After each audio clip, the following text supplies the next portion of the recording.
কিন্তু আমাদের আরও দুই একটা ওয়াইড ছিল যেগুলো ওয়াইড দেয়নি।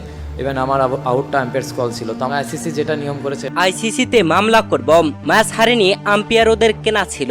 ম্যাচ শেষে সব ফাঁস করে সংবাদ সম্মেলনে একই বলল তৌহিদ হৃদয়। দর্শক, টি-20 বিশ্বকাপে দক্ষিণ আফ্রিকার বিপক্ষে নিজেদের দ্বিতীয় ম্যাচে মাঠে নেমে শেষ মুহূর্তে শেষ বলে এসে হেরেছে বাংলাদেশ। তবে এই ম্যাচে আম্পায়ারিং সিদ্ধান্তে ছিল একাধিক বিতর্ক, যেখানে দক্ষিণ আফ্রিকা আগে ব্যাট করে বাংলাদেশকে 114 রান টার্গেট দেয়। সে রানের টার্গেটে ব্যাট করতে নেমে বাংলাদেশ 109 রান তুলতে সক্ষম হয়, 7 উইকেট হারিয়ে পুরো 20 ওভার খেলে ম্যাচ হেরে যায় মাত্র 4 রানে। তবে এই ম্যাচে বাংলাদেশকে জয়ের স্বপ্ন দেখান তাওহিদ হৃদয় ও মাহমুদুল্লাহ রিয়াদ, যেখানে তাওহিদ হৃদয়কে বিতর্কিত আউট দেন আম্পায়ার। দলীয় 18তম ওভারের প্রথম বলে কাগিসো রাবাডা এলবির ফাঁদে ফেলান তাওহিদ হৃদয়কে।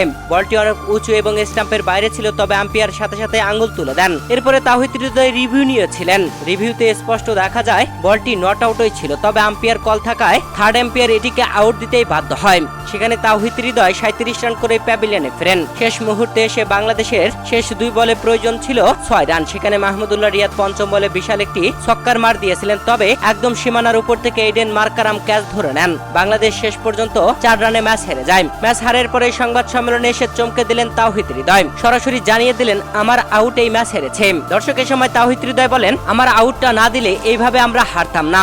আম্পায়ার বেশ কিছু ওয়াইডও দেয়নি, আমরা আম্পায়ারিং সিদ্ধান্তর কারণেই হেরেছে।